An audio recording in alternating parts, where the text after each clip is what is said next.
Chicago's skyline glittered under the autumn evening, its glass towers reflecting the last streaks of a fiery sunset. The city pulsed with energy, but inside the sleek modern art gallery on Michigan Avenue, the atmosphere was quieter, more intimate. Polished concrete floors echoed the soft clink of wine glasses, and the air carried the faint scent of expensive perfume and fresh paint. The gallery was hosting an exclusive exhibit showcasing the works of a reclusive artist known for his unfinished canvases, raw, chaotic, and hauntingly incomplete. The event drew the city's elite, and Ryan Holt was no exception. Ryan, a white American billionaire with sharp blue eyes and a jawline that could have been chiseled from marble, stood near the center of the room. His tailored navy suit hugged his broad shoulders, and his dark blonde hair was neatly combed, though a single lock fell just above his brow, giving him a boyish charm that contrasted with the weight of his presence. At 35, he was a titan in the investment world, synonymous with calculated risks and staggering successes. But beneath the polished exterior, Ryan carried a shadow, a deep-seated mistrust from a childhood marred by betrayal.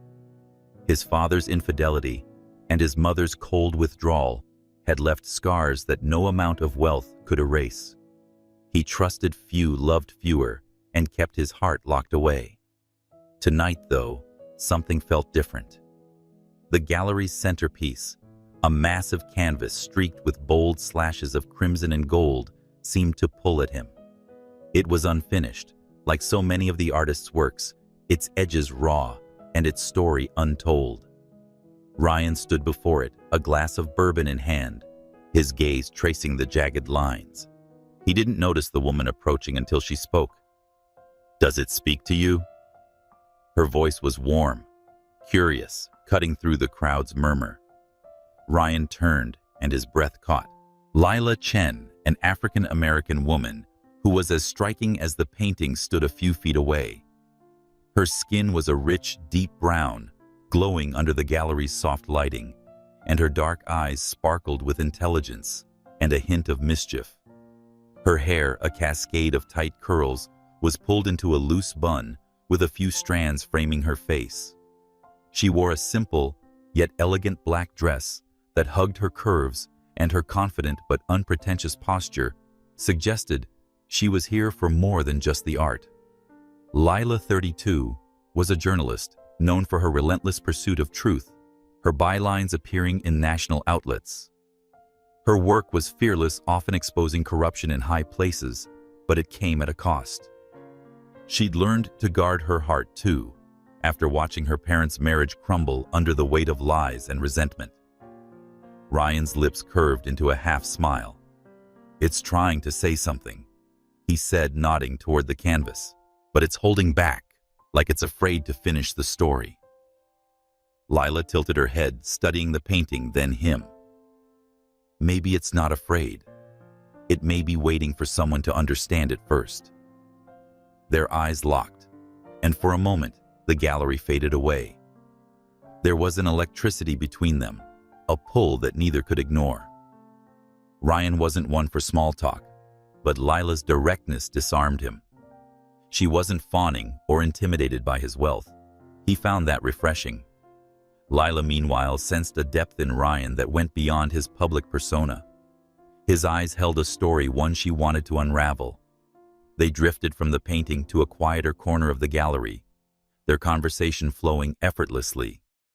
Lila spoke passionately about her latest investigation into corporate fraud, her hands gesturing animatedly as she described the thrill of chasing a lead. Ryan listened, captivated, sharing just enough about his world to keep her intrigued, tales of high-stakes deals and the occasional betrayal in the boardroom. They laughed over shared cynicism about Chicago's elite, and when Lila teased him about his bourbon choice, predictable for a man in a suit like that, he shot back with a playful challenge to guess her drink of choice. She raised her glass of red wine with a grin. Bold, not basic. Hours passed like minutes. The gallery began to empty, but neither noticed. When the curator announced the exhibit was closing, Ryan hesitated and then took a chance. "There's a bar across the street," he said, his voice low. Care to continue this? Lila's smile was cautious but warm. If you promise not to order another bourbon. They crossed Michigan Avenue, the city's lights casting long shadows on the pavement. The bar was dimly lit with velvet booths and a jazz trio playing softly in the corner. They peeled back layers over drinks, whiskey for him, a Negroni for her. Lila admitted her fear of repeating her parents' mistakes of losing herself in love. Loosened by the whiskey and her candor, Ryan hinted at his own wounds, the father who'd chosen another family, the mother who'd chosen silence. Their vulnerabilities hung in the air, fragile but real. When the bar closed, they stepped into the cool night. Chicago's wind whipped around them, and Ryan offered his jacket. Lila accepted, her fingers brushing his as she took it. The touch lingered, and before either could overthink it, they were kissing, urgent, hungry, as if they'd been waiting for this moment all their lives. Her lips were soft, his hands firm on her waist, and the world narrowed to just them. They ended up at Ryan's penthouse, a sprawling space overlooking Lake Michigan. Floor-to-ceiling windows framed the city's skyline, but neither paid it much attention.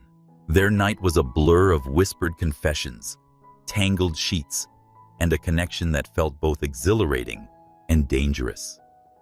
Lila fell asleep in his arms, her curls spilling across his chest, while Ryan lay awake staring at the ceiling, wondering how someone could feel so right, yet so fleeting. The morning light brought reality crashing in. Lila woke first, slipping out of bed quietly. She stood by the window, dressed only in one of Ryan's shirts, her silhouette framed against the dawn. She knew she should leave. Her life didn't allow for attachments like this, but part of her wanted to stay. Ryan stirred, his voice rough with sleep. "You're up early. Deadlines," she said, forcing a smile. "You know how it is." He sat up, the sheet falling to his waist. "Last night wasn't just a one-off." Lila hesitated. "I don't know what it was, Ryan, but I don't do this jump into things. I can't afford to." He wanted to argue, to pull her back to bed, but something in her eyes stopped him. She was already pulling away, protecting herself. She dressed quickly, leaving his shirt folded on the chair. "I'll call you," she said. But they both knew it was a polite lie. Ryan felt a pang he couldn't name as the door closed behind her. He walked to the window, touching the glass where her reflection had been.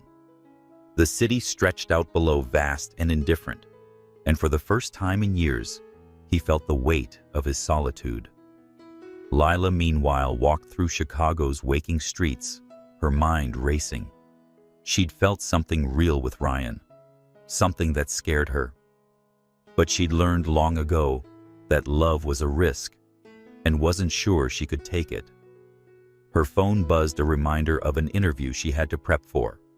She pushed Ryan to the back of her mind, but his face lingered, as did the unfinished painting they'd stood before. It felt like a metaphor for whatever they'd started and whatever she'd just walked away from. Lila Chen's apartment in Chicago was a small, cluttered haven on the edge of Wicker Park.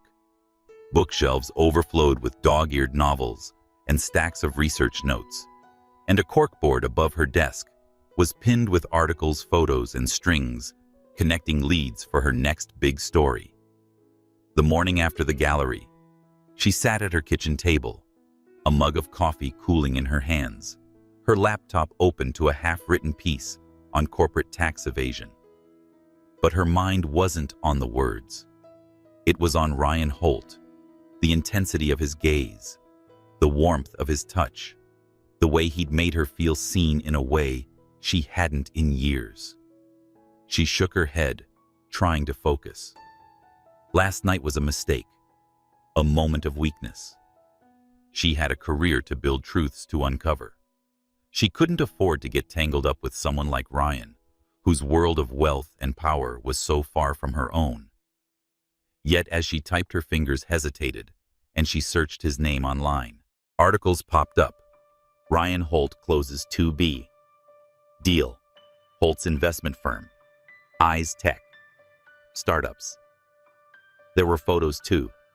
Him at galas, shaking hands with CEOs, always with that guarded smile.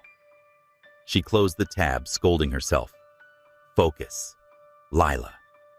Across the city in his penthouse, Ryan was no better off.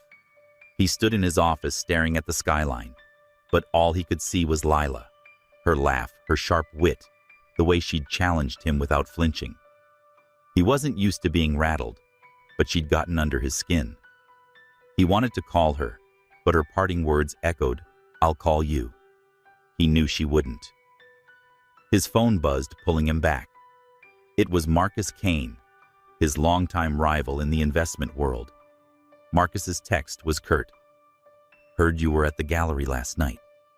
Mixing with the press now." Ryan's jaw tightened. Marcus had a knack for digging into his life, always looking for leverage. They'd been friends once in college, but ambition had turned them into enemies. Marcus's firm, Kane Capital, was always nipping at Holt Investments' heels, and Marcus played dirty, spreading rumors, poaching clients. Ryan ignored the text, but a seed of unease took root. Days turned into weeks. Lila threw herself into her work, chasing a lead on a shady real estate deal tied to a city official. She was good at her job, relentless, precise, but the thrill of the chase felt hollow. She kept replaying that night with Ryan, wondering if she'd made a mistake walking away. Then one morning, she felt a wave of nausea. At first, she blamed stress, but when it persisted, she bought a pregnancy test. The two pink lines stared back at her, undeniable. Lila sat on her bathroom floor, her heart pounding. She was pregnant, Ryan's child. Panic clawed at her, but so did a fierce protectiveness. She thought of her own childhood, her parents' constant fights, her father's abandonment.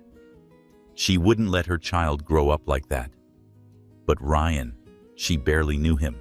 Could she trust him? Would he even want this? Meanwhile, Marcus Kane was making moves.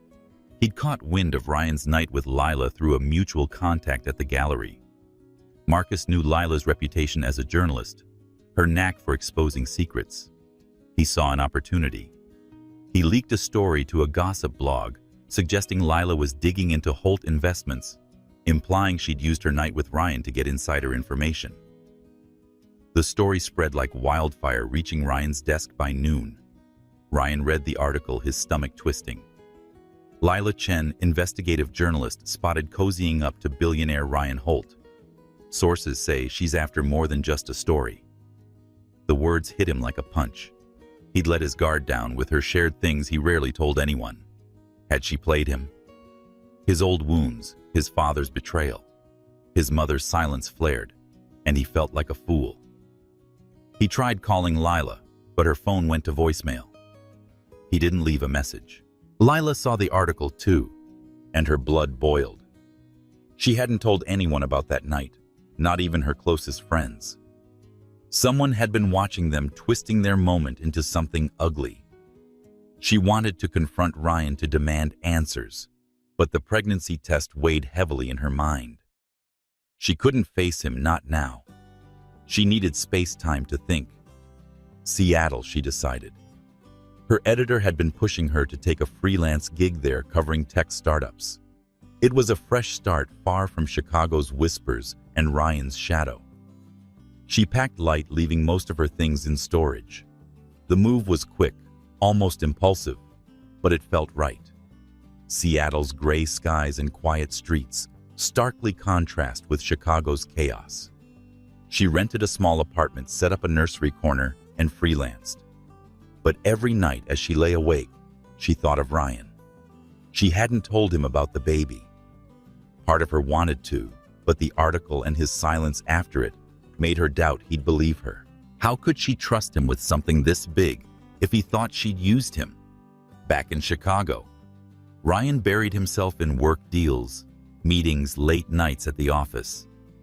But the gallery painting haunted him. He'd bought it and hung it in his penthouse, its unfinished edges a constant reminder of Lila. He didn't believe the gossip, not fully, but doubt gnawed at him. Had she seen him as a story, a means to an end? He hired a private investigator to investigate the leak, but the trail led nowhere. Marcus's name came up, but there was no proof. Months passed. Lila's belly grew, and so did her resolve. She'd raise this child alone if she had to. She'd be enough. But in quiet moments, she wondered what might have been if she'd stayed and fought for whatever had sparked between her and Ryan. In Chicago, Ryan stood before the painting, a glass of bourbon in hand, the same question echoing in his mind. Neither knew the other was thinking of them, or that fate would soon bring them back together, forcing them to face the truths they'd run from. Seattle's rain was a constant companion, tapping against the windows of Lila Chen's modest apartment in Capitol Hill. The space was small but warm, filled with the clutter of a life built from scratch.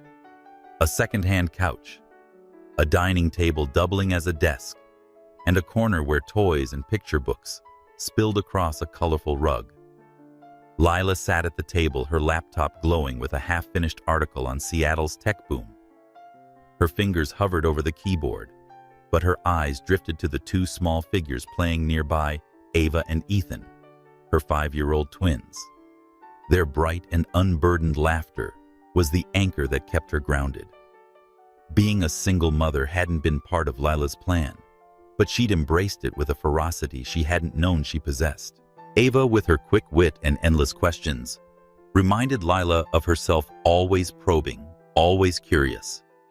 Ethan, quieter, but fiercely protective of his sister, had a knack for fixing puzzles, toys, and even the creaky drawer in the kitchen. Raising them alone, while freelancing as a journalist, was a balancing act that left little room for anything else. Lila's days were a blur of deadlines, school pickups, and bedtime stories, but she wouldn't trade them for anything. Her children were her world, even if their existence was a secret she'd kept from their father. Lila's thoughts often wandered to Ryan Holt, especially in the quiet hours after the twins were asleep. She'd never told him about the pregnancy, a decision that weighed heavier with each passing year. The gossip article that had driven her from Chicago still stung. Its accusation that she'd used Ryan for a story had cut deep, and his silence afterward had confirmed her fears. Trust was fragile, and hers had been shattered too many times to risk it again. Her parents' marriage, a battlefield of lies and abandonment, loomed in her memory. She wouldn't let her children grow up in a fractured family, caught between parents who couldn't trust each other. So she'd built a life here, far from Chicago's whispers and Ryan's world of wealth. Still, the past wasn't so easily buried. Lila kept a small box, tucked away, like a guilty secret, under her bed. Inside were mementos of that night in Chicago, a gallery ticket stub, a cocktail napkin from the bar, a photo of the unfinished painting that first drew her and Ryan together. She rarely opened the box, but it was like opening a wound when she did. She'd loved him briefly but fiercely, and part of her still did. But love wasn't enough, not when trust was hard to come by. In Chicago, Ryan Holt's life was a different kind of machine, relentless and polished. His penthouse, with its stark modern lines and sweeping views of Lake Michigan, was more a showcase than a home. He spent his days in boardrooms, orchestrating deals that made headlines, and his nights in solitude, often standing before the unfinished painting he'd bought from the gallery. Its jagged streaks of crimson and gold were a mirror to his own unrest, a reminder of the night he'd let Lila slip away. He'd thrown himself into work, building Holt Investments into an empire, but success didn't fill the void. His childhood scars, his father's betrayal, his mother's withdrawal kept him guarded, and Lila's departure had only deepened that isolation. Ryan wasn't one for regrets, but Lila was the exception. He'd tried to find her after she left Chicago, but her trail had gone cold. The private investigator he'd hired turned up nothing beyond her move to Seattle, and Ryan hadn't pushed further. If she'd wanted to be found, she would have reached out. Still, he couldn't shake the memory of her. Her sharp laugh, her fearless questions, the way she'd seen through his defenses. He'd dated since, but no one came close. The painting, now a fixture in his penthouse, was his only connection to her, and he stood before it often, bourbon in hand, searching its chaos for answers. The years had hardened Ryan in some ways, softened him in others. He was still a titan in the investment world, but he'd begun to question the cost of his ambition. His rivalry with Marcus Kane had grown uglier, with Marcus spreading whispers of Ryan's instability after the gallery gossip. Ryan knew Marcus was behind the leak that had painted Lila as a scheming journalist, but he had no proof. The lack of closure gnawed at him, and he channeled it into outmaneuvering Marcus at every turn. Yet even victories felt hollow. He wanted more, not just wealth, but meaning. He didn't know where to find it. In Seattle, Lila's life was simpler, but no less demanding. Freelancing gave her flexibility, but it was unpredictable. Some months she scraped by. Others she could afford small treats, like a trip to the aquarium for the twins. She'd built a community, neighbors who watched the kids when she had a late deadline, a mentor at the local paper who pushed her to take bigger assignments. But the fear of repeating her parents' mistakes lingered. She'd seen how love could curdle into resentment, how promises could break under pressure. She kept her heart locked away, focusing on Ava and Ethan, on being the mother they deserved.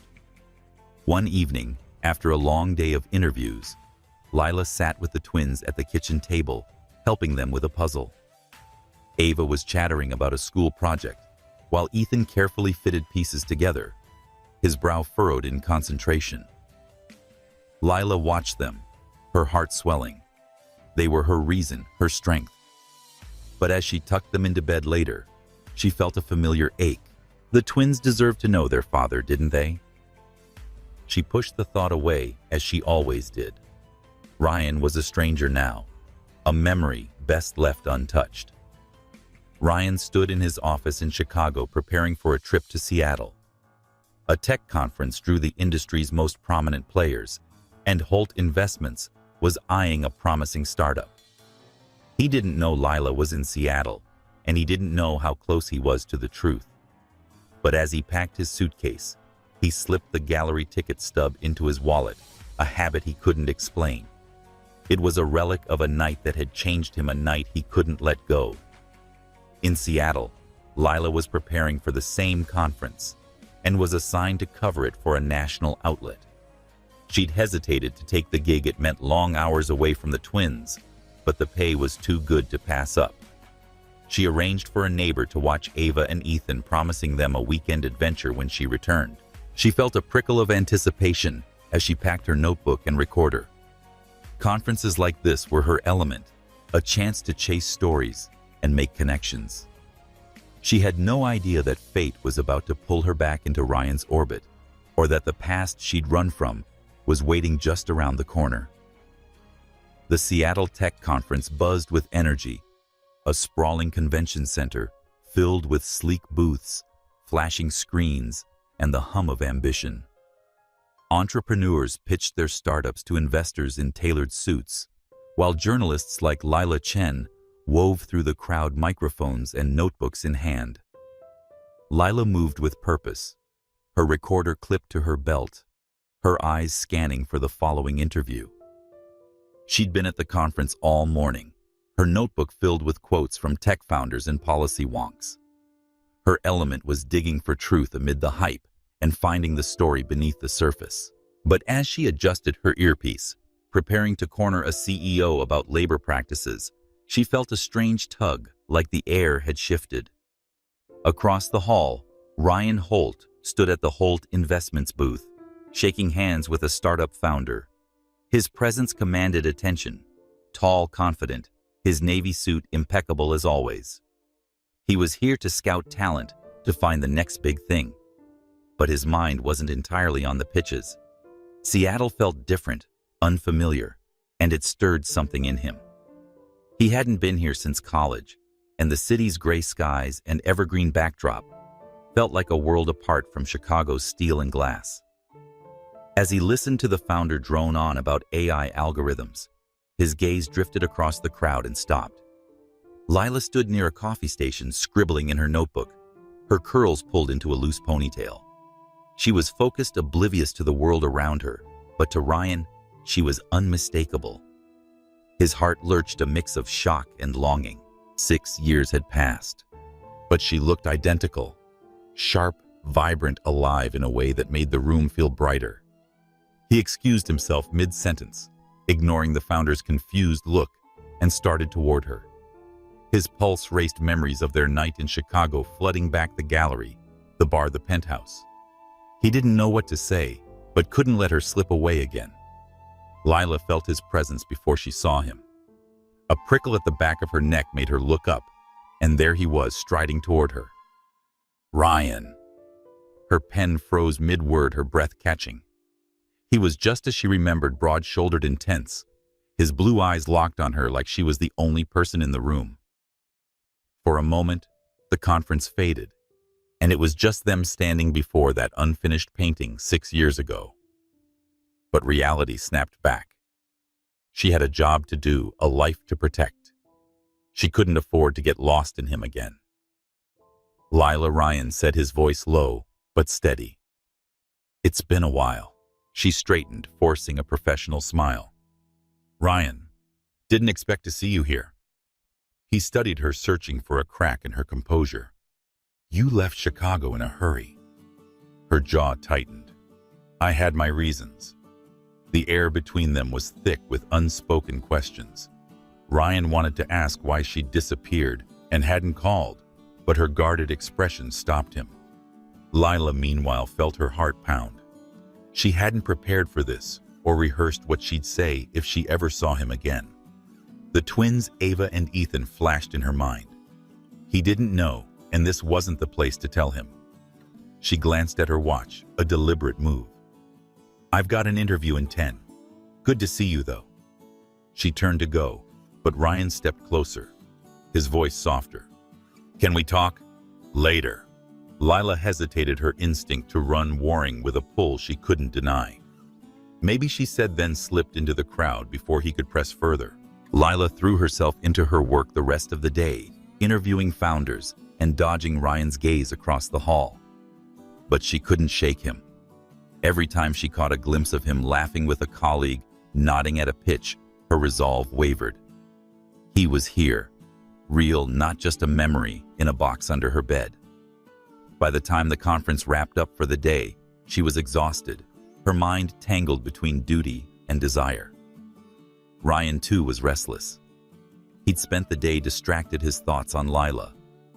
He didn't believe in fate, but running into her here felt like more than chance. He lingered in the convention center's lobby, hoping to catch her before she left. When he saw her heading for the exit, her bag slung over her shoulder, he moved quickly. Lila, wait. She stopped, turning slowly. Ryan, just coffee, he said, raising his hands. 15 minutes, please. She sighed, glancing at the darkening sky outside. The twins were with a sitter, and she had a little time. Against her better judgment, she nodded. They found a quiet cafe across the street, its warm lights contrasting with the chilly Seattle evening. Over steaming mugs, the conversation started, cautiously small talk about the conference, their careers. But it didn't stay small. Why'd you leave? Ryan asked finally, his voice gentle but direct. That night, Lila. It meant something. Then you were gone. Lila stared into her coffee, her fingers tight around the mug. You saw the article. The one who said I was using you. I didn't believe it, he said, leaning forward. Not then, not now. She met his eyes, searching for the lie, but found none. It wasn't just the article, Ryan. I didn't trust us. Myself. I couldn't stay. He nodded, absorbing her words. I should have called you. I wanted to, but... He trailed off, his own fears of betrayal surfacing. I thought maybe you'd played me." Lila's laugh was bitter. "That's what I was afraid of. That you'd think I was just another story." They sat in silence, the weight of 6 years between them. Ryan wanted to reach for her hand to bridge the gap, but he sensed her walls were still up. Lila, meanwhile, felt the secret of the twins pressing against her chest. She couldn't tell him not yet, not here. But as they parted ways, promising to keep in touch, she felt a shift. The past wasn't done with them. The next day, at a smaller art exhibit tied to the conference, Ryan arrived early, hoping to see Lila again. Instead, he saw 2 children, a boy and a girl, no older than 5, chasing each other near a sculpture. They were laughing and carefree, and something about them stopped him cold. The girl's eyes and the boy's jawline were familiar, hauntingly so. His heart thudded as he watched them, a suspicion forming that he couldn't yet name. Lila appeared moments later, calling out, "Ava! Ethan, slow down!" She froze when she saw Ryan, her face paling. The children ran to her, clinging to her legs, and Ryan's world tilted. He didn't know how he knew, but he did. Those children, they were his. "Lila," he said, his voice barely a whisper. "Are they?" She looked at him, her eyes filled with fear and defiance. "Yes," she said finally. "They're yours." The words hit like a tidal wave, and as the exhibit buzzed around them, Ryan felt his life change instantly. He didn't know what came next, anger, joy, or something else entirely. But he knew one thing: he wasn't letting go this time. The Seattle art exhibit hummed with soft chatter and the clink of glasses. But the world had narrowed to a single moment for Ryan Holt and Lila Chen. The convention center's atrium, filled with sleek sculptures and abstract paintings, faded into the background as Ryan stared at the 2 children clinging to Lila's legs. Ava and Ethan, their names still fresh in his mind, laughed and tugged at their mother, oblivious to the seismic shift above them. Ryan's heart pounded, his breath shallow, as Lila's words echoed, "They're yours." He looked from the twins to Lila, searching her face for answers. Her expression was a storm of emotions: defiance, fear, and something softer, almost pleading. The children's features were unmistakable now that he saw them up close. Ava's sharp, curious eyes, Ethan's determined jaw. They were pieces of him, pieces he hadn't known existed until this moment. The realization was exhilarating and crushing, a flood of joy tangled with betrayal. "Lila," he said, his voice low, barely steady. "How could you not tell me?" Lila tightened her grip on the twins' hands, her posture protective. "Not here, Ryan, not now." He stepped closer, his eyes never leaving hers. "When then? 6 years, Lila. 6 years. And I had no idea I had." He stopped, glancing at Ava and Ethan, who were now watching him with wide, curious eyes. He lowered his voice. "We need to talk." Lila nodded, her jaw tight. "Tomorrow, I'll meet you. Just let me get them home." Ryan wanted to argue, to demand answers now, but the twins' presence stopped him. He nodded stiffly, handing her his card with a private number scrawled on it. "Call me, please." She took the card, her fingers brushing his for a fleeting moment, and then she guided Ava and Ethan toward the exit. Ryan watched them go, his mind racing. He was a father. The word felt foreign, heavy with responsibility and possibility. He'd spent years building an empire, mastering control.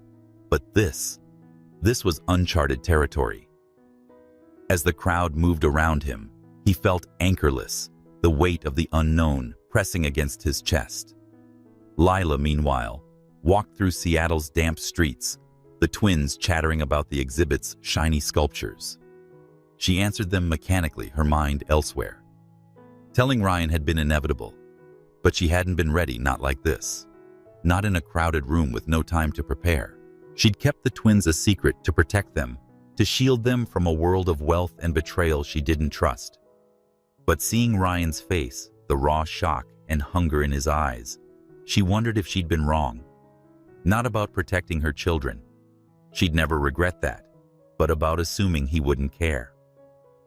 After tucking Ava and Ethan into bed at home, Lila sat on her couch, Ryan's card in her hand. She traced the numbers with her thumb, debating. She could disappear again, take the twins and start over somewhere new. But the thought exhausted her. She was tired of running, tired of carrying the secret alone. She dialed his number, her heart pounding. Lila. Ryan answered on the first ring, his voice tight with anticipation. "Tomorrow," she said. "There's a cafe on Pike Street near the market at 10 a.m. "I'll be there," he said, and she hung up before she could change her mind. The next morning, the cafe was a cozy refuge from Seattle's drizzle. Its walls lined with local art, and the air thick with roasted coffee. Leela arrived early, choosing a corner table where she could see the door. She wore a simple sweater and jeans, her curls loose, her notebook tucked into her bag out of habit. When Ryan walked in, he seemed to shift the room's gravity. He was in a charcoal suit, his expression unreadable, but his eyes softened when they found her. He sat across from her, folding his hands on the table. "Start from the beginning," he said, his voice calm but firm. Lila took a breath, steadying herself. "I found out I was pregnant a few weeks after I left Chicago. I was scared, Ryan. That article calling me a schemer, saying I used you, it made me think you'd never trust me. And I couldn't risk my kids growing up in a mess like I did. My parents' marriage was a war zone. I wouldn't let that happen to them." Ryan's jaw clenched, but he didn't interrupt. "So you decided for me," he said finally, his tone more hurt than angry. "You didn't give me a chance to be their father. I didn't know if you'd want to be." She shot back, her voice sharp. "You didn't call Ryan. After the article, you went silent. What was I supposed to think?" He leaned back, running a hand through his hair. "I thought you'd used me. I didn't want to believe it, but I didn't know you well enough to be sure. And I was wrong. I know that now." The admission hung between them, raw and heavy. Lila sipped her coffee, buying time. "I saw them, Ava and Ethan, and I knew. They're mine. I want to be in their lives, Lila. I need to be." She studied him, searching for the catch. "What does that mean, Ryan? You live in Chicago. You're a billionaire with a company to run. I won't uproot my kids' lives for someone who might not stick around." He said, "I'm not my father," his voice low but fierce. "He walked out on me, Lila. I won't do that to them. I don't know how to be a dad, but I'll learn. For them. For you." The words hit her harder than she expected. She wanted to believe him, but trust was a steep climb. "This isn't just about you and me," she said. "It's about them. They're happy, Ryan. They're safe. I won't let anything jeopardize that." "I'm not asking you to," he said. "Just let me know them. Let me try." They talked for hours, circling the same questions: how to move forward and balance their worlds. Ryan was earnest, almost desperate, but Lila remained cautious. She agreed to let him meet the twins formally, under her terms, in a neutral setting. As they parted, Ryan felt a flicker of hope, while Lila felt the weight of a door she'd kept closed for years, slowly creaking open. Over the next few weeks, Ryan became a tentative presence in the twins' lives. He visited Seattle on weekends, meeting them at parks or museums, always with Lila nearby. Ava warmed to him quickly, bombarding him with questions about his work, while Ethan was quieter, watching Ryan with a mix of curiosity and wariness. Ryan was patient, bringing small gifts, a puzzle for Ethan, a sketchbook for Ava, and letting them set the pace.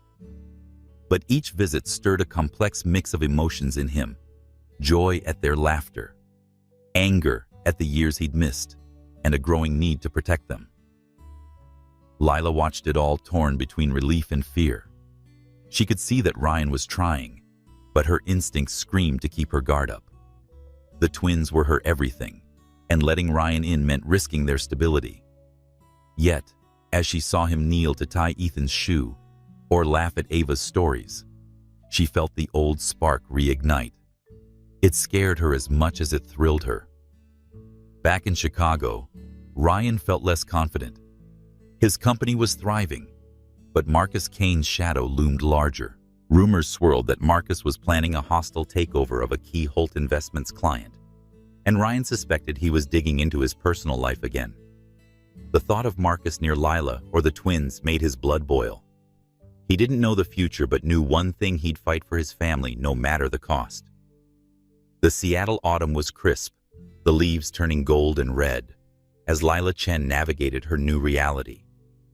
Once a sanctuary for just her and the twins, her apartment now felt different, with Ryan Holt's presence lingering in the margins. He'd been true to his word, showing up for Ava and Ethan with a consistency that surprised her.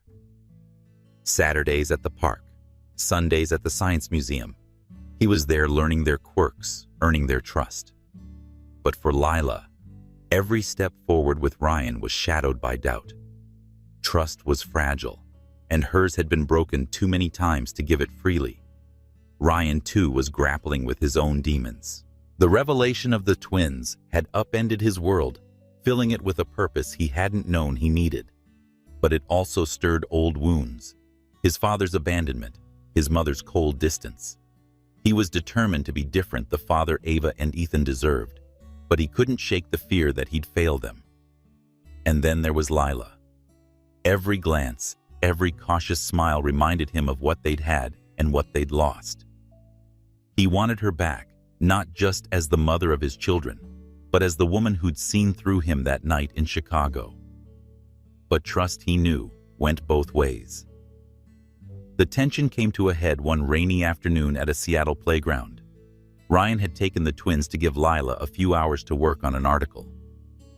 Ava was climbing a slide, shouting for Ryan to watch, while Ethan sat on a bench, piecing together a toy car. Lila arrived to pick them up, her umbrella dripping as she approached. Ryan's heart lifted at the sight of her, but her expression was guarded. "Thanks for watching them," she said, her tone polite but distant. Anytime Ryan replied, crouching to help Ethan with a stubborn wheel. "They're incredible, Lila. You've done a fantastic job." She nodded, but her eyes flicked away. "We need to talk. Alone."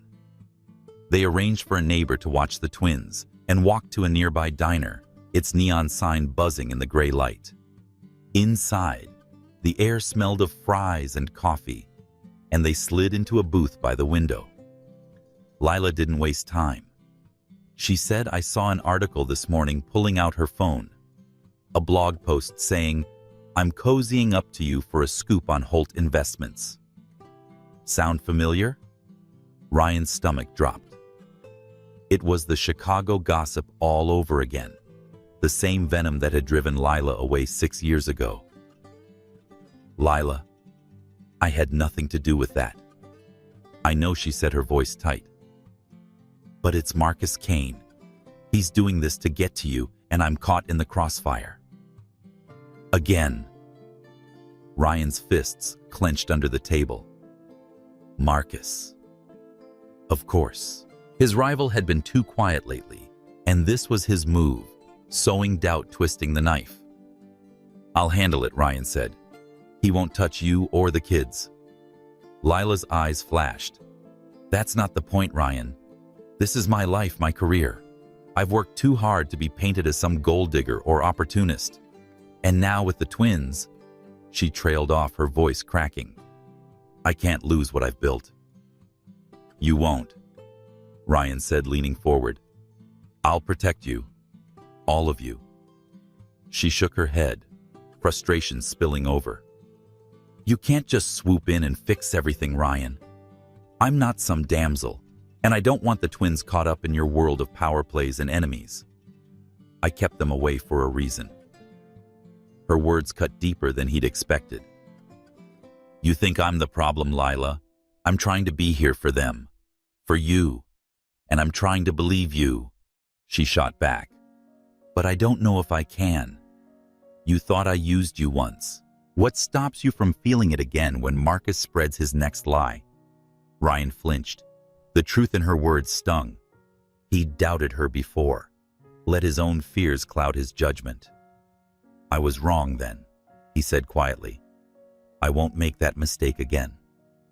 Lila looked at him, her expression softening but still wary. "I want to believe you, Ryan, but trust isn't just given. It's earned. And right now, I don't know if you're here for us or because you're chasing something you think you lost."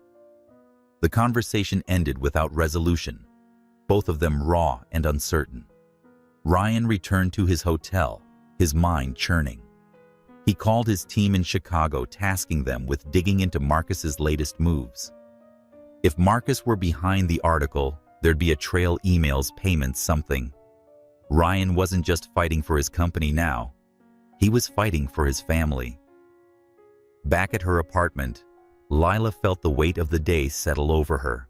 She checked on the twins asleep in their shared room, their faces peaceful. She'd built a life for them, a safe one. But Ryan's reappearance threatened that stability. Not because he was an evil man. She didn't believe that. But because his world was chaotic, full of enemies like Marcus, who'd use her and the twins as pawns. She wanted to trust Ryan and let him in. But the fear of losing her independence and control held her back. Over the next few days, the tension simmered. Ryan continued visiting the twins, but his conversations with Lila were clipped and careful. He could feel her pulling away, and it frustrated him. He wanted to prove himself, but Marcus's shadow loomed larger. Another article surfaced hinting that Lila was leveraging her connection to Ryan to boost her career. It was vague, carefully worded, but the implication was clear. Lila's editor-in-chief, system editor. Please continue writing parts 5 and 6, ensuring each part is approximately 3,400 words long, and maintain the limitations on mentioning age and skin color. The Seattle rain had softened to a drizzle, casting a silver sheen over the city. As Lila Chen sat at her kitchen table, her laptop open to a draft article. The twins Ava and Ethan were sprawled on the living room floor, building a wobbly tower of blocks, their laughter a bright counterpoint to the storm brewing in Lila's mind. The latest gossip piece, a vicious jab implying she was exploiting her connection to Ryan Holt for career gain, had hit harder than she'd expected. Her editor had called concerned about the optics, and though he trusted her integrity, the whispers were starting to affect her assignments. Lila's career, her lifeline, her proof of independence was under threat, and she knew who was behind it. Marcus Kane. Across the country in Chicago, Ryan Holt paced his penthouse office, the city's skyline a blur through the floor-to-ceiling windows. His team had been digging into Marcus's activities for weeks, and the pieces finally came together. Emails, bank transfers, a burner account linked to a gossip blog. Marcus had been sloppy, leaving a trail that Ryan's investigators had followed to its source. Marcus Kane, his old college friend turned bitter rival, had orchestrated the smear campaign against Lila 6 years ago, and now. The motive was clear: destabilize Ryan by targeting the people he cared about. And now the stakes were higher than ever with the twins in the picture. Ryan's jaw tightened as he read the latest report from his team. Marcus wasn't just spreading lies, he was escalating. A source had tipped off Ryan's team that Marcus was planning to pressure Lila, directly threatening to tank her career unless she publicly admitted to fabricating stories about Holt investments. The thought of Marcus anywhere near Lila or the twins made Ryan's blood boil. He'd spent years outmaneuvering Marcus in boardrooms, but this was personal. He couldn't stay silent anymore. Lila, meanwhile, was wrestling with her own decisions. She'd agreed to let Ryan spend time with Ava and Ethan, and he'd been consistent, showing up for weekend outings, bringing small gifts, learning their quirks. Ava had taken to him, her chatter filling the silences, while Ethan remained cautious, watching Ryan with quiet intensity. Lila saw Ryan's effort, and it stirred something in her, a flicker of the connection they'd had 6 years ago. But trust was still a hurdle. Every time she let her guard down, a new rumor surfaced, and she couldn't shake the fear that Ryan's world of wealth and power would swallow her independence. That afternoon, Lila's phone buzzed with a message from an unknown number. "Meet me at the Waterfront Cafe, 3 p.m. We need to talk about your future." No signature, but the tone reeked of Marcus Kane. Lila's stomach twisted. She'd never met Marcus, but his name had haunted her since Chicago, a shadow behind every attack on her reputation. She considered ignoring it, but curiosity and a spark of defiance won out. If Marcus were coming for her, she'd face him head-on. The Waterfront Cafe was a sleek, glass-walled space overlooking Puget Sound, its tables filled with tech workers and tourists. Lila arrived early, choosing a seat by the window where she could see the entrance. When Marcus walked in, she knew him instantly. He had the polished arrogance of a man who thrived on control, tailored suit, slick smile eyes that sized her up like a chess piece. He slid into the chair across her, leaning back like he owned the place. "Lila Chen," he said, his voice smooth but edged. "You've been a thorn in my side longer than you know." Lila kept her expression neutral, her journalist's instincts kicking in. "Marcus Kane, it's a pleasure, but we both know why you're here." He chuckled, but there was no warmth in it. He was straight to the point. "I like that. Let's make this simple. You're dragging Ryan Holt's name through the mud, and it isn't good for business, his and mine. Please issue a public statement admitting you fabricated those rumors about Holt Investments. Do that, and I'll make sure your little newspaper keeps funding." Lila's fingers tightened around her coffee mug. "And if I don't?" Marcus's smile widened, predatory. "Then I'll ensure every outlet in this city knows you're a liar.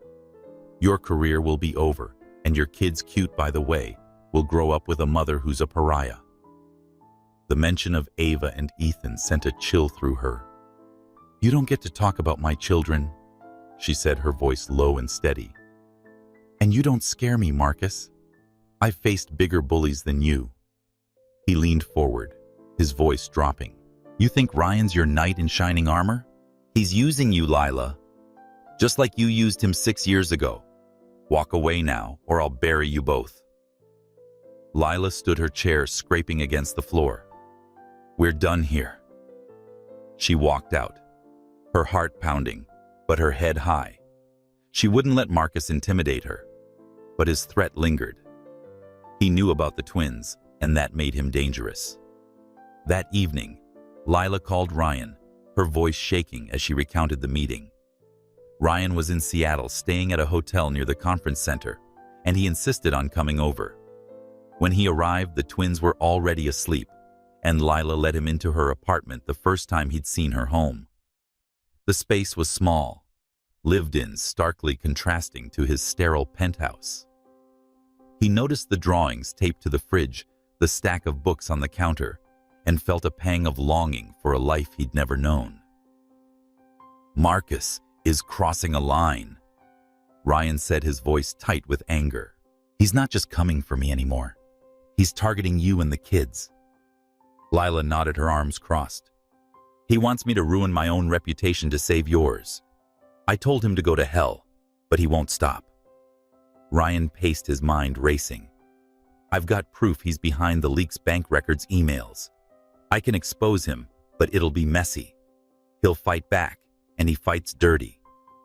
Lila's eyes narrowed. "What are you suggesting? Should we stay quiet to protect your precious company?" "No," Ryan said, stopping to face her. "I'm saying we fight him together.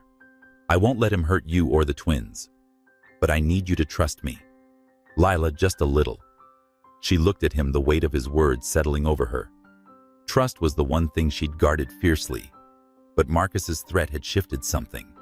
She couldn't fight this alone, and Ryan's determination, his willingness to stand up for her and the twins, was starting to chip away at her walls. "All right," she said finally. "But if we do this, it's on my terms. I'm not some pawn in your game with Marcus." Ryan said, "You're not a pawn." His voice soft but firm. "You're the mother of my children, and I'm not losing you again." The words hung between them, heavy with meaning. Lila felt the spark from 6 years ago flare again, but she pushed it down. This wasn't about them, not yet. It was about protecting Ava and Ethan, about standing up to a man who thought he could control her. As Ryan left, promising to coordinate with his team, Lila felt fear and resolve.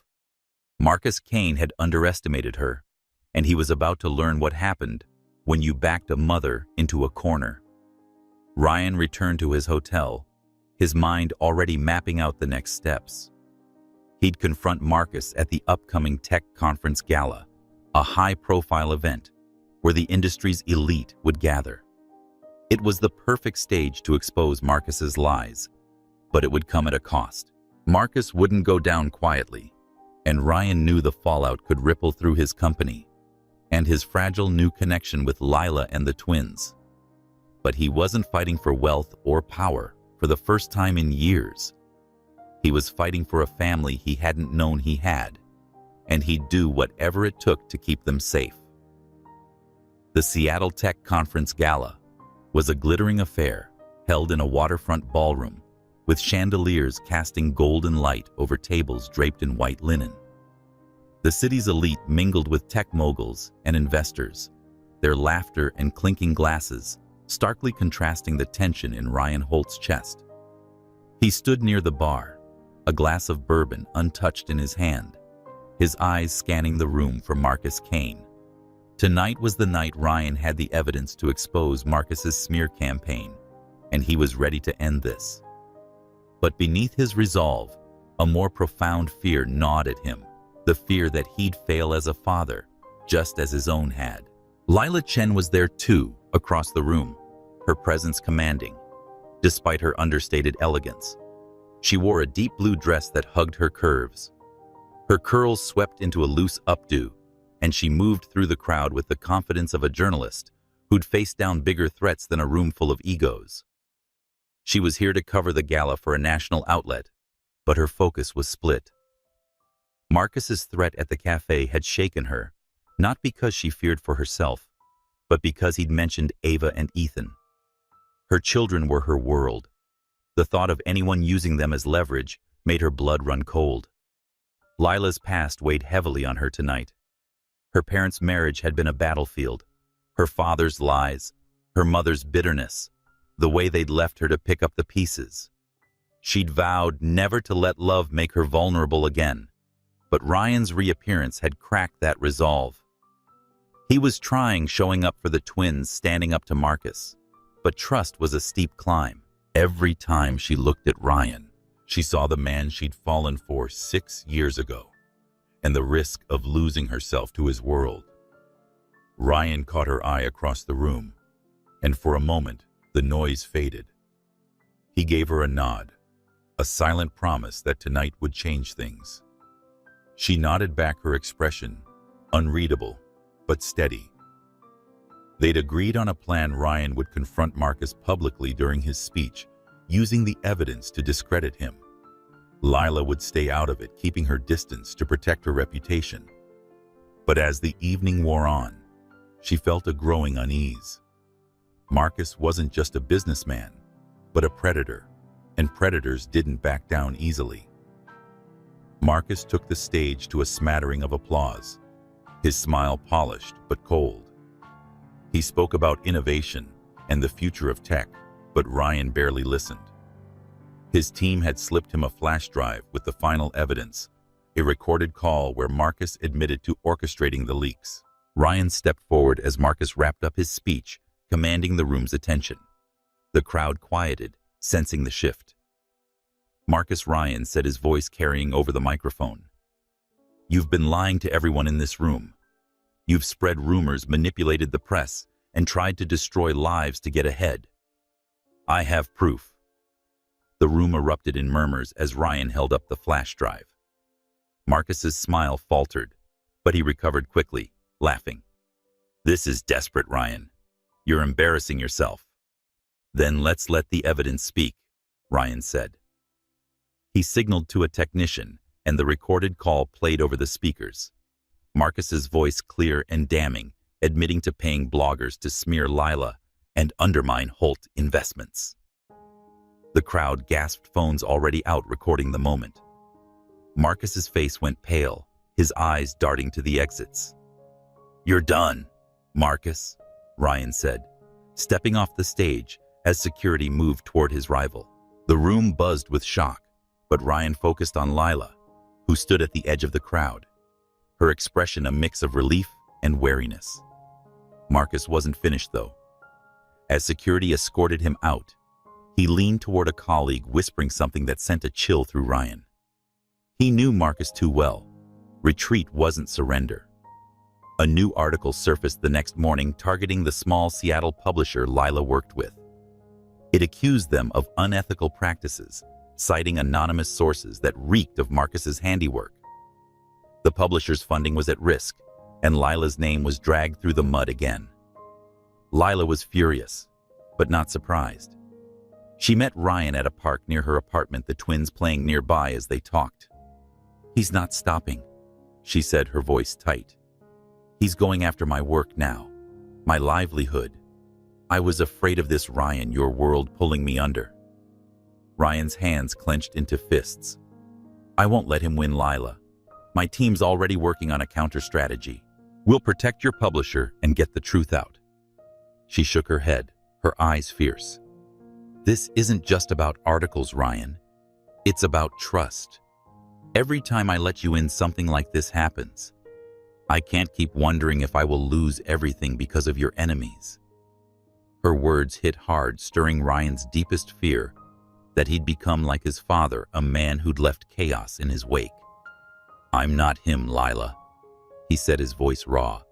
I'm not walking away, but I can't do this alone. I need you to believe in me, even just a little. Lila looked at him, her heart torn. She saw the man who'd knelt to tie Ethan's shoe, listened to Ava's endless stories, and risked his reputation to take down Marcus. But she also saw her own past, her parents' fights, her mother's tears, the way love had broken them. I'm trying, she said finally. But I'm scared, Ryan. Afraid of losing myself, of losing them. He reached for her hand, and she didn't pull away this time. We'll figure it out, he said. Together, as they watched the twins play, the weight of their scars lingered, but so did a fragile hope. Marcus was down, but not out, and the fight was far from over. But for the first time, Lila and Ryan were facing it side by side, their shared past and uncertain future binding them closer than either had expected. The Seattle Tech Conference Gala had left a seismic ripple through the industry. Ryan Holt's public takedown of Marcus Kane, with damning evidence of his rival's smear campaign, had made headlines, and Marcus's reputation was in tatters. Social media buzzed with clips of the recorded call, and industry insiders whispered about Kane Capital's plummeting credibility. But Ryan knew Marcus too well to believe it was over. A man like that didn't slink away quietly. He'd strike back harder and dirtier. And Ryan wasn't wrong. Lila Chen felt the fallout in her own world. The small Seattle publisher she freelanced for Northwest Beacon was reeling from Marcus's latest attack. A vicious article seeded by Marcus's anonymous sources accused the outlet of fabricating stories and cozying up to corporate interests, namely Holt Investments.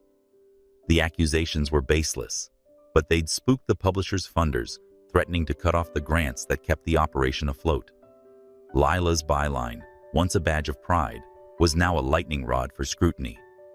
She sat at her apartment's kitchen table, her laptop open to an email from her editor, who was scrambling to salvage the situation. Ava and Ethan played nearby, their laughter contrasting with Lila's chest of knots. She'd spent years building her career, clawing her way up from local papers to national outlets, all while raising the twins alone. Her independence was her armor, forged through childhood, watching her parents' marriage implode. But Marcus's attacks felt personal, as if he knew exactly how to hit her where it hurt. And then there was Ryan. He'd stood up to Marcus, risking his reputation to protect her. But his world of wealth and power was precisely what she feared would destabilize her life. Yet as she watched Ava stack blocks into a wobbly castle, Lila couldn't deny the shift in her heart. Ryan was trying not just for the twins, but for her. And that scared her as much as Marcus's threats. Ryan was in Seattle, holed up in a hotel suite that doubled as a war room. His team lawyers, PR experts, and investigators worked around the clock piecing together a defense for Lila's publisher and a counterattack against Marcus. The evidence from the gala was airtight, but Marcus was already spinning a new narrative, painting himself as a victim of Ryan's vendetta. Ryan's phone buzzed with updates. Marcus had hired a crisis PR firm, and whispers of a countersuit were circulating. But Ryan's focus wasn't just on business. He was fighting for Lila, Ava, Ethan, and the family he'd only discovered. The thought of losing them to Marcus's schemes or Lila's distrust was unbearable. He met Lila at a quiet park near her apartment, the twins playing on a nearby slide under the watchful eye of a neighbor. The air was crisp, the sky a patchwork of gray and gold. Lila looked tired, but resolute, her curls loose around her shoulders, her hands stuffed into her coat pockets. "They're pulling funding," she said without preamble. "Northwest Beacon might fold by next month. Marcus knows exactly what he's doing." Ryan's jaw tightened. He's desperate. That stunt at the gala cost him everything, clients' credibility. He's lashing out because he's got nothing left to lose. Lila's eyes flashed. "That doesn't help me, Ryan. My career's on the line. I can't keep being collateral damage in your war with him." "You're not collateral," Ryan said, stepping closer. "You're the reason I'm fighting you and the kids." "I've got a plan, Lila. My team's working with your publisher to secure new funding, private investors, and clean money. And we're going public with more evidence against Marcus. He won't touch you again." She studied him, searching for a crack in his certainty.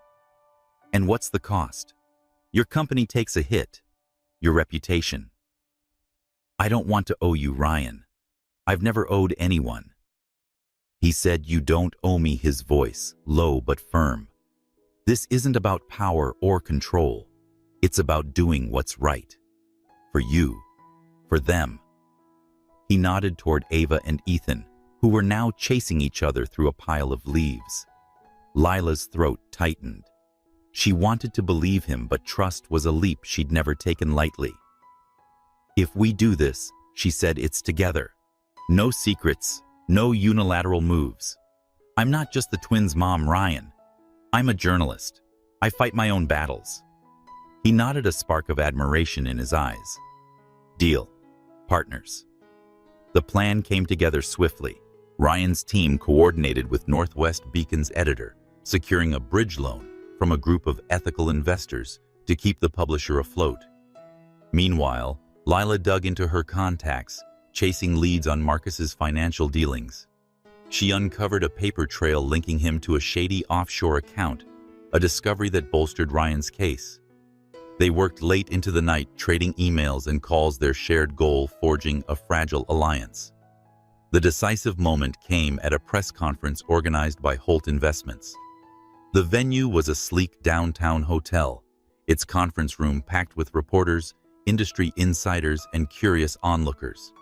Ryan took the podium, his presence commanding, his voice steady, as he laid out the evidence bank records, emails, and the recorded call from the gala, all tying Marcus to the smear campaign against Lila and Northwest Beacon. Lila stood at the back of the room, her notebook in hand, watching as Ryan dismantled Marcus's lies piece by piece. The press ate it up. Questions flew, cameras flashed, and by the time Ryan stepped down, Marcus's downfall was trending online. Kane Capital's stock plummeted, and clients began pulling out. But Marcus wasn't done. As the conference ended, he cornered Lila in the hotel lobby, his smile venomous. "You think you've won?" he said, his voice low. "I'll ensure your little paper burns, and your kids will grow up knowing their mother's a fraud." Lila didn't flinch. "You're out of moves, Marcus. The world knows who you are now." He leaned closer, his eyes cold. "This isn't over." But it was. Ryan's team had anticipated Marcus's desperation, leaking additional evidence to key outlets that evening. By morning, Marcus was facing lawsuits from former clients and regulators were circling. Northwest Beacon secured its funding, and Lila's reputation began to recover as the truth spread. She wrote a scathing exposé on Marcus's tactics published under her byline reclaiming her voice. As the dust settled, Lila and Ryan met at her apartment, the twins asleep in their room. The tension between them had eased, replaced by a tentative understanding. "Lila said you didn't have to do all this pouring coffee for them both. But I'm glad you did." Ryan smiled, a rare softness in his eyes. "I meant what I said, Lila. I'm in this for you, for them. Whatever it takes." She nodded, the weight of his words settling over her. They weren't healed, not yet, but they were moving forward. Together. The Seattle skyline glittered under a rare, clear night stars, piercing the velvet sky above Lila Chen's apartment. Inside, the space was quiet, and the twins tucked into bed after a day of park adventures with Ryan Holt. Lila sat on her couch, a glass of wine in hand, staring at the small box under her coffee table, the one holding mementos from that night in Chicago 6 years ago. The gallery ticket stub, the cocktail napkin, and the photo of the unfinished painting were relics of a moment that had changed her life. She hadn't opened the box in months. But tonight, with Marcus Kane's threats neutralized, and Ryan a steady presence, she felt the pull of the past. Ryan was across town in his hotel suite, his laptop open to a spreadsheet of Holt Investments' latest projections. The victory over Marcus had come at a cost. Clients were skittish, and the PR fallout was still settling, but it was worth it. Lila's publisher was safe, her career intact, and the twins started seeing him as more than a visitor. Yet as he closed his laptop, Ryan's thoughts weren't on business. They were on Lila, on the family he'd found, and on the fear that he might not be enough for them. His father's abandonment had left a scar, a voice in his head, whispering that he'd fail as a parent, just as his father had. But every moment with Ava and Ethan, every cautious smile from Lila, quieted that voice a little more. The past week had been a whirlwind. After the press conference, Marcus's empire had crumbled. Lawsuits piled up, and regulators investigated Kane Capital's finances. Lila's exposé, published in Northwest Beacon and picked up by national outlets, had cemented her reputation as a journalist who didn't back down. But the victory wasn't without scars. Lila's trust in Ryan was growing, but it was fragile, built on the shaky foundation of their shared past. She'd let him into the twins' lives, but letting him into her heart was another matter. That night, Ryan showed up at Lila's apartment unannounced, a rare, impulsive move. She opened the door, surprised, but not displeased, and let him in. The living room was softly lit, the air warm with the scent of chamomile tea. They sat on the couch, the silence between them heavy, but not uncomfortable. "I've been thinking," Ryan started, his voice low, "about us, about the kids. I want to be their father, Lila, not just on weekends when convenient. I want to be here for real." Lila's heart skipped, but her guard went up. "What does that mean, Ryan? You live in Chicago. Your company's there. You can't just pick up and move." "I can," he said, his eyes steady. "I've been talking to my board. I can run Holt Investments remotely and spend more time here. I'm not saying it'll be easy, but I'm not my father. I won't walk away." Her fingers tightened around her wine glass. And what about me? I've built a life here, Ryan. I'm not giving up my career and independence to follow you or anyone else. I'm not asking you to, he said, leaning forward. I don't want you to change who you are. I love who you are. Your strength, your fire, the way you fight for what's right. I want a chance to be part of it, to be a family. The word family hit Lila hard, stirring memories of her parents' broken home, the fights that echoed through her childhood. She'd sworn she'd never let love make her vulnerable again. But Ryan wasn't her father. Despite his fears, he was here fighting for her and the twins. She set her glass down, her voice trembling. I'm scared, Ryan. I love you. I've always loved you even when I ran. But I'm afraid of losing myself, of repeating the past. Ryan reached for her hand, his touch warm and steady. I'm scared too. I've never done this being a dad, someone you can rely on. But I'm not going anywhere. We can figure this out, Lila. Together. Tears welled in her eyes, and she didn't pull away. I want to believe you, she whispered. But it's not just about us. It's about Ava and Ethan. They deserve stability, not promises that might break. Then let me prove it, he said, his voice raw. Give me time. Let me show you I'm all in. She looked at him, the man who'd once been a stranger in a gallery, now the father of her children. The spark from 6 years ago was still there, but it was deeper now, tempered by shared battles and hard-won trust. She nodded, a small gesture that felt monumental. Okay, she said, but we go slowly for them. Ryan's smile was soft, hopeful, slow works. They spent the rest of the evening talking not as adversaries or ex-lovers, but as partners, charting a new path. They made plans, small ones like Ryan joining the twins for school events, and bigger ones, like him renting a place in Seattle. It wasn't a fairy tale, but it was a start.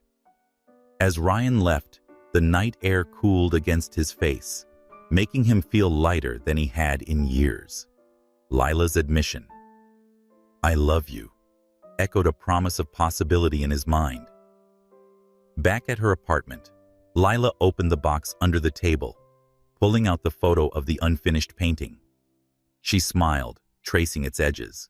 The past wasn't gone. But maybe it could be a foundation, not a cage. For the first time, she believed they might make it. Seattle's autumn had turned sharp. The air carrying a bite mirrored the tension gripping Lila Chen's life. Once a sanctuary of routine and warmth, her apartment felt like a fortress under siege. The twins, Ava and Ethan, were asleep in their shared room, their soft breathing a reminder of what Lila was fighting for. Marcus Kane's downfall at the tech conference had been a victory, but Lila knew men like him didn't vanish quietly. His threats against her career, her children lingered like a storm cloud, and she braced for the inevitable backlash. Ryan Holt, meanwhile, was in a rented Seattle apartment, a temporary base, as he transitioned to spending more time in the city. His Chicago penthouse was on the market, a symbolic step toward proving to Lila and himself that he was committed to being a father to Ava and Ethan. The press conference exposing Marcus had cost Holt Investments some client trust, but Ryan didn't care. Protecting Lila and the twins was worth any price. Yet his old fears, rooted in his father's abandonment and his mother's cold withdrawal, whispered that he might still fail them. He pushed the doubts aside, focusing on the present, keeping his family safe. Lila and Ryan had grown closer since their agreement to move forward together. Late-night talks over coffee and shared moments watching the twins play built a fragile bridge of trust. But Lila's guard remained up, her childhood memories of her parents' fractured marriage, a constant warning. She loved Ryan. She'd admitted it, but love wasn't enough without stability. And Marcus Kane was a threat to that stability. The attack came without warning.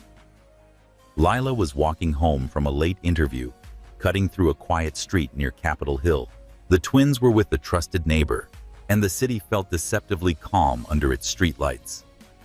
She didn't notice the car idling at the corner until it was too late. Two men, faces obscured by hoods, stepped out, moving purposefully. One grabbed her arm, his grip bruising, while the other blocked her path, a knife glinting in his hand. Marcus says, "You need to learn your place." The first man hissed, his voice low. "Back off, or your kids pay next." Lila's heart pounded, but her journalist's instincts kicked in. She memorized details, their builds, the car's license plate, the knife's serrated edge. "You tell Marcus he's done," she said, her voice steady despite the fear. "He's not touching my family." The second man laughed, stepping closer. But before he could act, a shout cut through the night. Ryan, who'd been meeting Lila to walk her home, sprinted toward them, his presence a sudden storm. He didn't hesitate, tackling the man with the knife, his fists flying. The second man lunged, but Lila was ready, swinging her bag at his head, buying time. Ryan wrestled the knife away, pinning the first man to the ground as the second fled. Sirens wailed in the distance. Someone had called the police. "Lila, you okay?" Ryan gasped, his breath ragged as he held the man down. She nodded, her hands shaking, but her resolve ironclad. "I'm fine. The kids, they threatened the kids." Ryan's face darkened, a fury she'd never seen before. "They won't get near them. I swear it." The police arrived, cuffing the man and taking statements. Lila's details, the license plate, the men's descriptions gave them a lead. Ryan's knuckles were bloodied, but he waved off medical attention, his focus on Lila.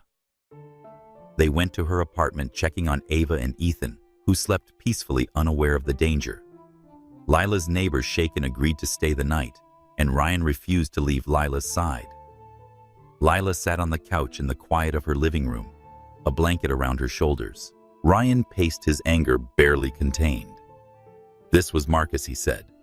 "He's desperate, lashing out because he's lost everything." Lila nodded, her voice quiet but firm. "He mentioned the kids, Ryan. I won't let him come near them." "He won't," Ryan said, stopping to kneel in front of her. "My team's already on it. The police have the car's plate, and we've got enough on Marcus to bury him. He's done, Lila." She looked at him, her eyes searching his. "You could have been hurt. You didn't have to." "Yes, I did," he interrupted, his voice raw. "You're my family, you Ava, Ethan. I'd do anything to keep you safe." The words broke something in Lila. For years, she'd carried the weight of her parents' failures, building walls to protect herself and the twins. But Ryan's actions, his willingness to fight for them, cut through those walls. She reached for his hand, her fingers trembling. "I was so scared," she admitted. "Not just for me, but for them, for us." Ryan squeezed her hand, his eyes fierce but soft. "You don't have to be scared alone anymore. I'm here, Lila. I'm not going anywhere." The police called later that night, with news the man in custody had confessed, naming Marcus, the one who'd hired them. The second man was caught hours later, and the evidence pointed straight to Kane Capital's crumbling empire. By dawn, Marcus was arrested, his bail denied, as prosecutors built a case for conspiracy and assault. The news spread fast, and Marcus's name became synonymous with disgrace. For Lila and Ryan, the attack was a turning point. The fear, the adrenaline, the shared fight had stripped away the last of their doubts. They sat together as the sun rose, watching Ava and Ethan eat breakfast, their laughter a balm. Lila leaned against Ryan, her head on his shoulder, and she felt safe and whole for the first time. The days that followed were a blur of police interviews and media frenzy, but Lila's expose on Marcus's crimes, published in Northwest Beacon, sealed his fate. Her career, once teetering, was stronger than ever, and Ryan's commitment to Seattle solidified as he leased a permanent apartment. The attack had been a brutal reminder of what they stood to lose, But it also showed them what they could gain a family built not on promises, but on action. A year had passed since the night that changed everything, and Chicago's skyline sparkled under a crisp autumn evening. The modern art gallery on Michigan Avenue was alive with light and sound, hosting a new exhibit that drew the city's elite. The centerpiece was familiar, a massive canvas once unfinished, now complete with bold strokes of crimson gold and deep blue. Its story finally told. Lila Chen and Ryan Holt stood before it. Hand in hand, their twins Ava and Ethan darting through the crowd, their laughter echoing off the polished concrete floors. The past year has been a journey of healing and rebuilding. Marcus Kane's arrest marked the end of his reign, and lawsuits and investigations dismantled his empire. Lila's exposé, syndicated across national outlets, restored and elevated her reputation, earning her a prestigious journalism award. Northwest Beacon thrived with new funding, and Lila balanced her career with motherhood. Her days filled with deadlines and school pickups, her nights with stories and cuddles. Ryan had made good on his promise to relocate. He'd sold his Chicago penthouse and settled in Seattle, running Holt Investments remotely with a skeleton crew in Chicago. The move wasn't without challenges.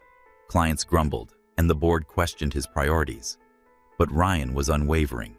Ava and Ethan were his center now, their trust a prize he'd never take for granted.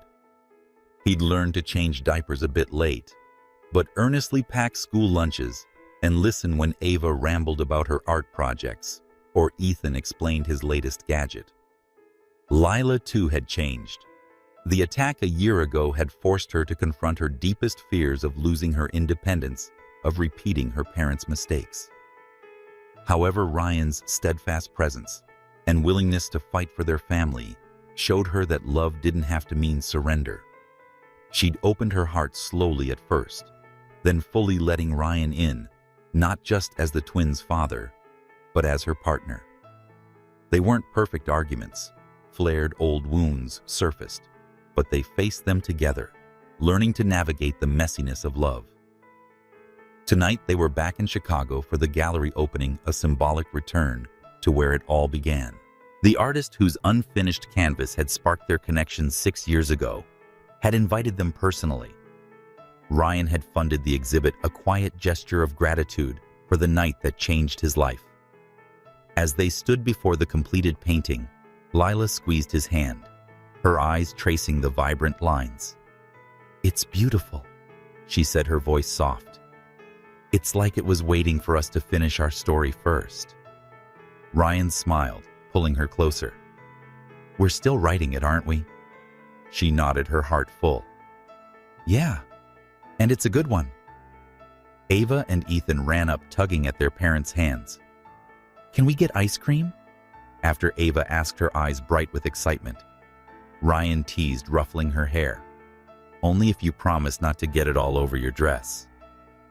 Ethan grinned, holding up a toy robot he'd been tinkering with. "I fixed it, Dad."